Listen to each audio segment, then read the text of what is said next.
Guys, we're back with the next episode of Sryth the Fantasy Text RPG playthrough that we're doing. We're finishing off the Silver Crest Proving Grounds 5. And so we got about 5 left. If they're quick, it'll be on this episode. If they're longer, it might be a couple episodes. So let's just get right back into it. Thank you so much for joining me and hanging out. Let's go. I don't need a recap. We just did it. Two bolts of lightning surged from the raw tips of both Priyan and Madriska, but slammed into an invisible barrier only inches in front of you. You realize at once that either Rinduil or Halan have summoned a magical shield, and without a second to spare. Go, both of you, echoes Rinduil's stern command in your mind. Get to the temple, I'll hold them. Go. Halan rushes west along the road, and you follow swiftly behind her, hoping that Rinduil is not outmatched by your two former allies, both of them now firmly under control of Madraxa. Glance back over your shoulder, and somewhat relieved to see both Madriska and Priyan enveloped in thick, shadowy webs. They struggle desperately against Rinduil's powerful magic, but appear to be unable to free themselves. Rinduil will handle them, shouts Halan, as the two of you race along the road to the west, heading toward the deep woods. If we can make that, Halan's voice abruptly fades and she stops dead in her tracks. You follow her gaze along the road, and your eyes immediately follow the reason for her sudden halt. Is it a man in a dark blue tunic stands in the middle of the road about 20 yards in front of you. The young, dark-haired man raises his hands, and the ground begins to shake as two hulking creatures of mud and stone tear up through the earth in front of him. Jerem Kalath, echoes the voice of Halan in your mind. This is certainly a bit of bad news. We're walking into a nightmare. You immediately recognize the name of Jerem Kalath as the Archmage of the city of Trithik, one of Thane Pyrad's closest advisors. Obviously, he's fallen under the sway of Madraxa's formidable mind control powers. Yet again, Pyrad's ally has swiftly become a deadly enemy. The Archmage issues a vocal command to summon earth elementals, and the massive creature stops forward, one heading for Halan, the other moving straight for you. Elementalism. Calling upon your power of elementalism, you convince the pair of massive elementals to disperse, and they rapidly dive back to the ground, leaving only a large swath of upturned earth in their wake. Without delay, turn to face the Archmage. Archmage Kalath curses and holds out his wooden staff. A bolt of red flame erupts from the tip of the weapon and hurls through the air toward you. Fortification. Shimmering field of protection. The hurtling bolt of fire smashes into your magical barrier and space harmlessly, wasting the time to dispel the shield start toward the Archmage. A shower of earth and debris rains down upon you as two more mighty elementals smash up to the ground with the summons of Archmage Kalath. The massive creatures stumble along the road towards you and roaring. With every thunder step they take. Get Kalath! Echoes the voice of Halan in your head. Leave those two to me. Wishfully dodging past one of the towering elementals and attack the Archmage. He mutters a few words and his wooden staff ignites. He brandishes the flaming weapon with remarkable skill. As he fends off your initial assault, you realize you must only attempt to subdue Archmage under control of the mind of the Madraxa. I mean, can we subdue Adriska and Priyan too? I don't want them to die. The Archmage lies at your feet. He's been severely battered, but has suffered no permanent damage. Suddenly your eyes ring open as he moves and lips as if he's about to speak. Before you can make a sound, his head drops right down, his eyes close once more. They do not open again. You turn to find Halan walking in your direction. Behind her sit two large piles of earth and stone, all that remains of the mighty abomination which she engaged. Halan draws up to your side, her eyes suddenly widen. You follow gaze along the road to the west.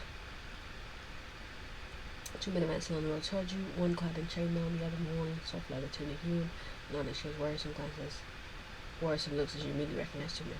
They're among the elites of Tisa's warriors. Didn't these guys go to Trithik and deal with this? What were they doing there? The sham-clad man on the left is Sir Girilon, a full commander of the Sicilian army, the one human who directly guards the king. So the to his right is a boarding ranger named Drimuk, whose deeds and valor are legendary. How many more you will find have fallen under his spell? Echoes the voice of Halan in your head. Take one of them, Alice, and leave the other one for me. Put them down easy, and you're trying to permanently mar them. These are good men. Where's the chainmail? Sergalan, his axe poised to strike, sounds fearsome battle cry and charges directly at you. The charge is technically imported by Tisia's knights, and so Girilon's skills are at it is almost without equal. My wrist is determined as the determined knight bears down on you. Gating. I dive into the vortex and emerge in a second portal on the second leg directly behind the walls that Sir Gerlin. A swift death blows to the back of his head sends him reeling. For Sir Gerlin has a chance for the recovery, leap on top of him again, a frenzied assault. You don't want to kill him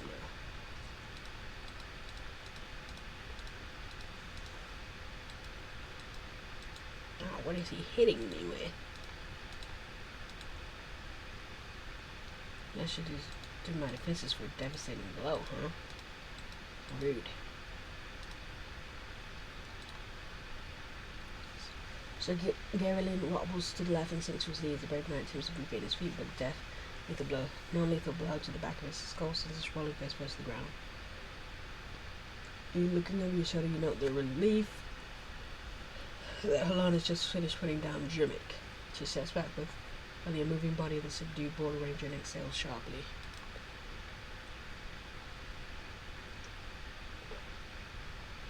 Helena's only just rejoined you on your at your side when 24 armored Tissian soldiers rush out of the forest to the left to the road and circle you. And now he has his own army. Which is Helena. She presses back against shoulders and prepared to tackle the regiment now closing around you. You realize that she does the soldiers obviously know the dumbness of Jackson's powerful mind control and that you only has tips to subdue them, which makes the prospects of having engaged them even more daunting. 6 rush forward. The Count killed them. Father, hear my call.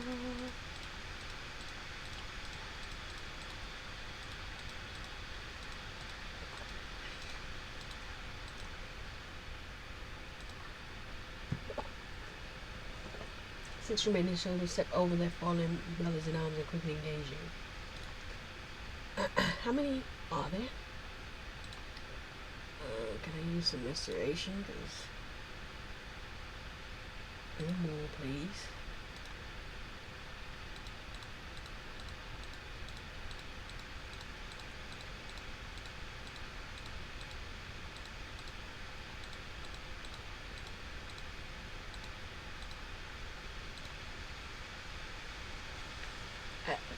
As the last soldier slumps on the ground at your feet, you know with great dismay that there's a more step out of the forest and will swiftly advance upon you. Long leaps forward and boldly steps the Persian regiment. You're about to join her on the spot. Tall, slender Kate figures slinking closely over the edge of the wheels to her left flank. Wasting time, you rush on and play yourself between the Kate man and the centurion unaware target. The man stops and steps back, eyeing you curiously. Your heart skips a beat when you suddenly recognize his face. The man standing less than 10 yards from you is none other than Kethmil, as much renowned massive thief and adventurer whose list of deeds, not all of them honorable, could easily fill a large tomb. Still is obvious to you that he is but another unfortunate soul now in the control of Dresser. Yes, the great Allison, he says grinning. I've longed to meet you. No pity our first encounter will be our last. My new master has given me a few gifts. Perhaps you'd like to have a look at them. Bethmore raises his hands and a wide arc of flames leaps from the tips of his fingers. The deadly flames screech toward the air toward you. Yep. Invisible barrier. And he curses me. Bethmer draws his infamous rune cudgel and expertly dips the weapon in his right hand. He sneezes as you draw yourself into a combat-ready stance. You're a fool, he says, a cruel gaze fixed in his eyes. Greatness lies ahead of us all, and someone content to try and spoil it. It would be a pity to have to lay you to rest, but so it must be. The master eventually leaps forward and attacks. Can I get a second to heal? Jace! I should just do it when I get out of here.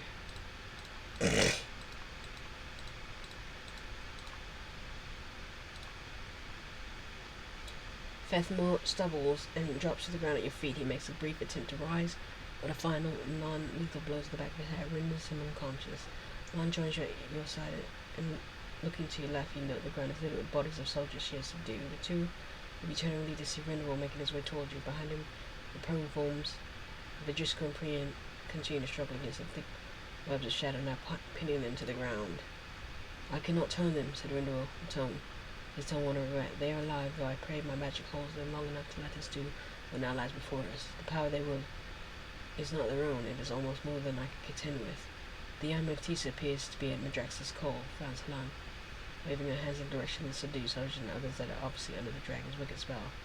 Bozil for certain, said Rindelwald, moving along the road and stepping to the edge of the steep forest track. But I fear we have yet to see the worst of it. Long and unchecked as the dragon's shadow grown. Together with Rindelwald and Halan, you start up the steep forest track, your every sense alert for the first sign of possible danger. After short but arduous ascents, you find yourself at the edge of a deep ravine, at the bottom of which sits the overgrown ruins of a once glorious temple. The temple, which was obviously a massive structure before it fell into decay, is now more than a scattering of crumbled walls and heaps of stone. Out of the midst of the ruins, there rises a massive granite dome, which appears to be the only piece of structure still intact. Rindelwald tells you that the dome caps an underground chamber, which believes Madrax and his minions lie in wait. For several minutes, the two of you stare down at the ruins, but nothing stirs at the bottom of the ravine around the remains of the temple. What begins in Sryth likely ends here, said Rindelwald, whose voice betrays neither optimism nor uncertainty. Three of us together then? Are we all ready? Let me heal.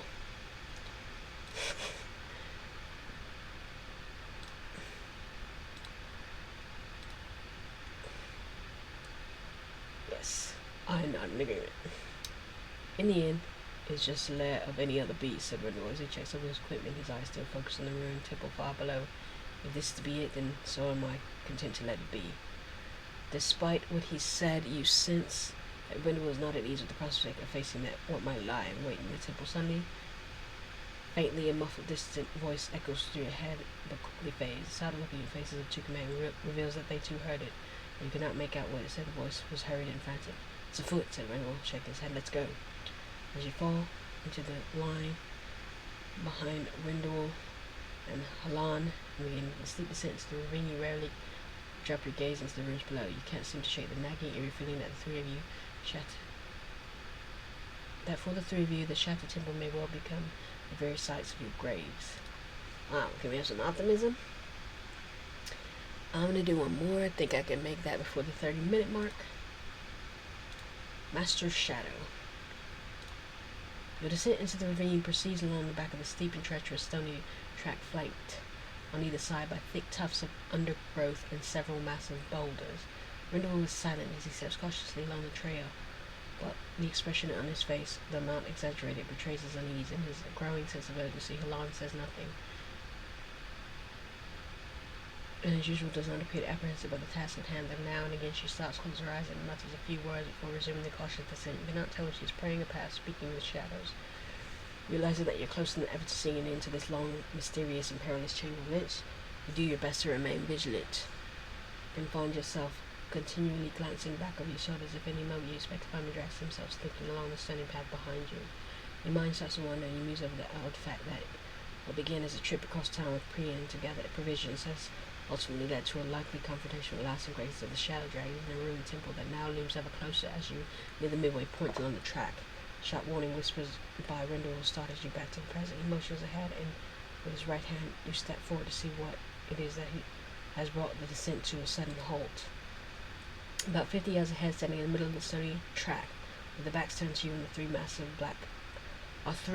black armored ogres. You immediately recognize the creatures to be the one-eyed and particularly powerful riding over you previously encountered in the cellar of Candleglow Inn. 20 yards past the ogres stand tall sonars, at least the temple courtyard at the base of the steep track.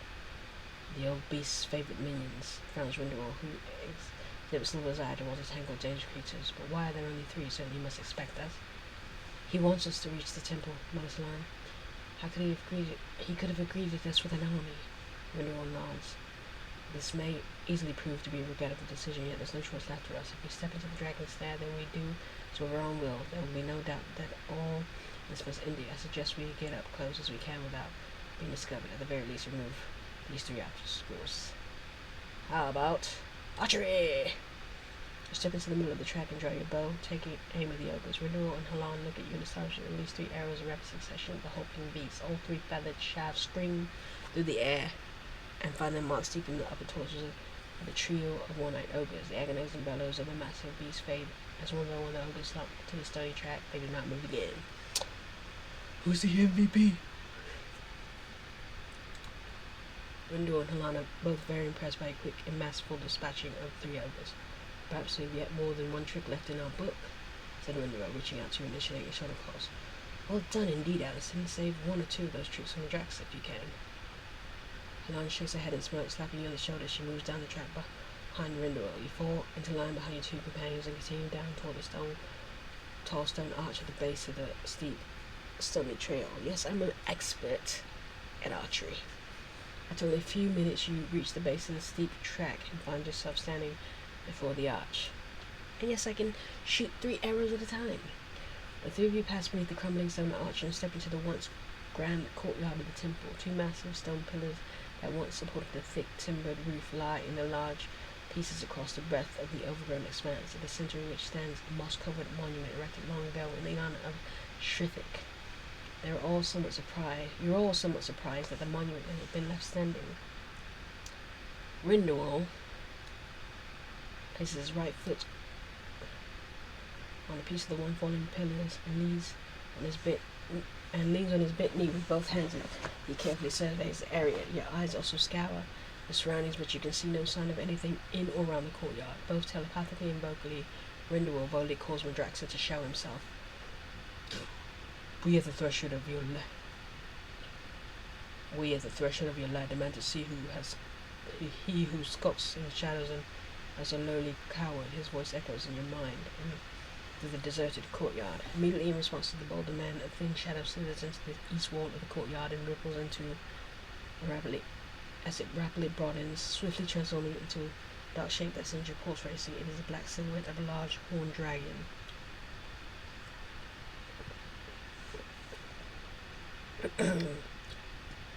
The jaws of the dragon's shadow stretch wide, and out of its cavernous maw emerge the silhouettes of 6 armored skeletons. The shadowed skeletons march in formation along the wall before turning and stepping away from the ancient stone, and as their dark shapes leave the wall, 6 skeleton warriors take physical form, march swiftly toward you. Clank of their ancient armor fill the courtyard. The dragon's shadow quickly slips off the wall and disappears. Behold, the Order of Andemar. His name was given to 6 heroes who, many centuries ago, earned their place in history by reuniting the great warrior Andemar to vanquish, to defend the defenseless and protect the realm of man. The many heroic deeds of the Order remain among the most popular fireside tales across all the North Broadlands. The living and dead are at my command, Luidnir. All the heroes of the ages now hasten to my bidding. Is it not grand to know that death will still have an illustrious in death you will still have an illustrious role to play? The mind races as you recount the legend of the Order of Andemir. It's difficult to fathom that the 6 heroes whose lives were spent banishing evil are now moving upon the 3 of you with murderous intent, serving in death the very sort of wickedness and cruelty they stoutly strove against in life.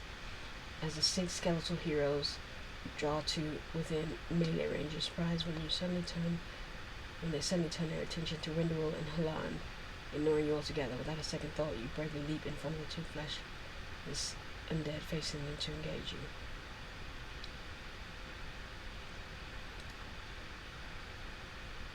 As close as the 2 skeletons before you steps forward, and his fleshless fingers tightly gripping the hilt.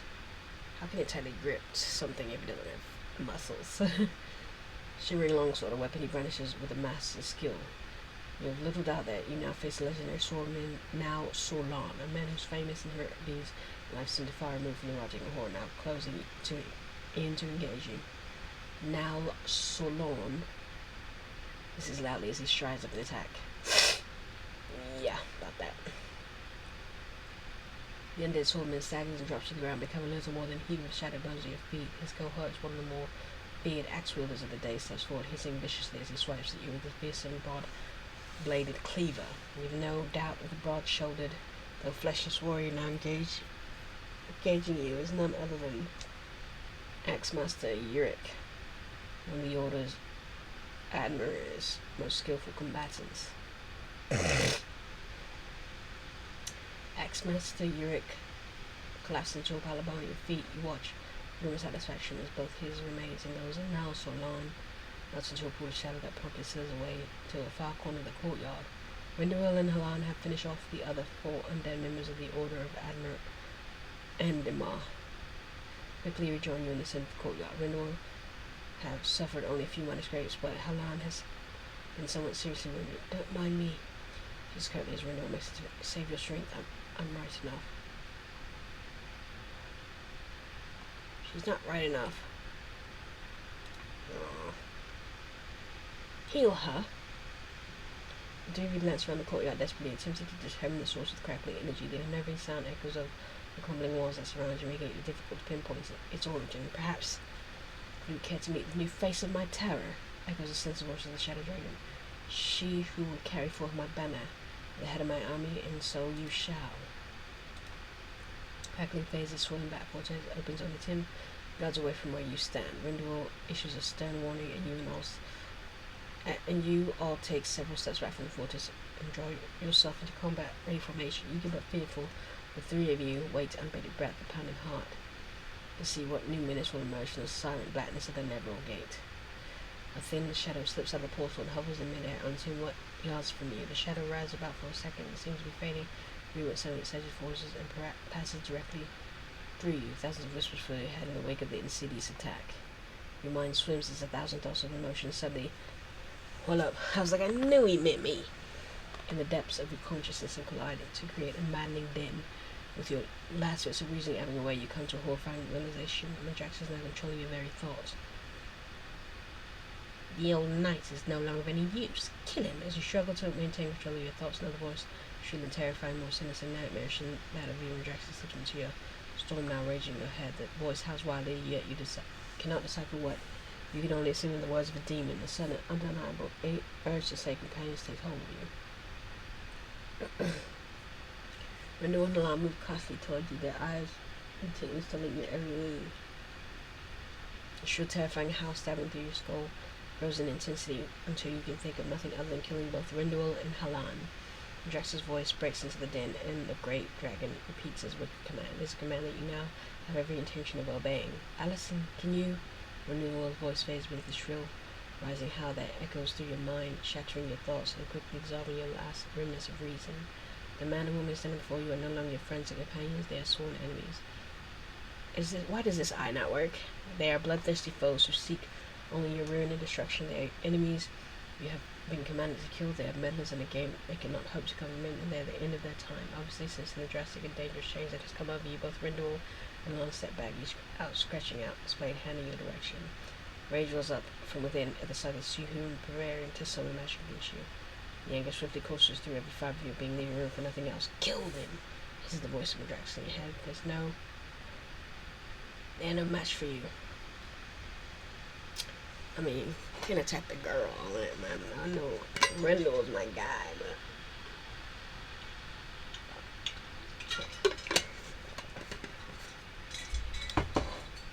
Halan's already ruined.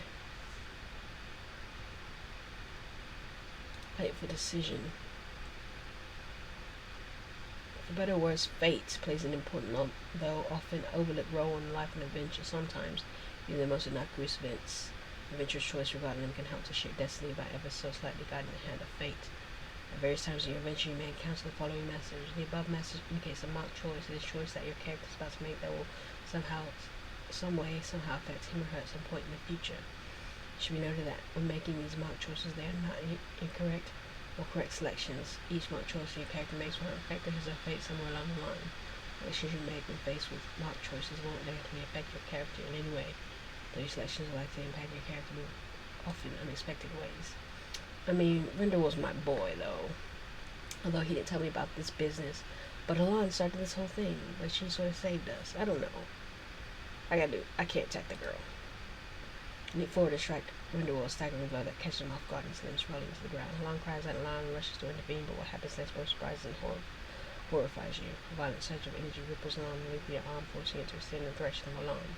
A second later, a wide arch of blue lightning rushes from the tips of your fingers and strikes your charging companion squarely in the chest, sending her toppling over backwards the uneven stone of the courtyard path. Finish Luidnir before he finishes you, shrieked the voice of Madrax in your mind. Alas, an end of Luidnir. Finish him now. Rendell slowly regains his feet and assumes combat stance. He is prepared to fight for his very life. Without a second thought, you rush at him, seeking only to obey the shrill voice now guiding your hand, and to say the murderous rage now coursing through every fiber of your being. I don't want to kill him. the me part of Allison is still coherent. And I don't want to kill him. Can I run away? I'm sorry. And those chilling death cries echoes off the crumbling wall of the courtyard as a master's warrior slumps to the ground at your feet. His eyes flicker briefly as he gasps a final ragged breath before expiring. Only a second your mind clears and the whole gravity of what you just uttered warms you. For a fleeting moment the rage coursing in you subsides. You're displaced by deep and profound sadness. A chorus of whispers suddenly echoes it through your head, cruelly casting your mind back to the enraged chaos that spawned the deadly attack on your companion. As your head swims and you struggle to regain control of your thoughts, a sharp blow back to your skull drives you to your knees and doubles your vision. The second blow turns everything black. How very sad. I don't know how long these episodes will be, so I'm going to end this here, and we will finish it in the next one, hopefully. Thanks so much for joining me, and it's really sad that we killed our friend, but I couldn't kill the girl. I just couldn't. And he's lived, like, lifetimes. He's older than she is, so, I mean, when choice comes down to it, I don't know. If anybody watched these, comment in the, comment section who you would have chosen. Till next time, you know what I'm going to say. Peace.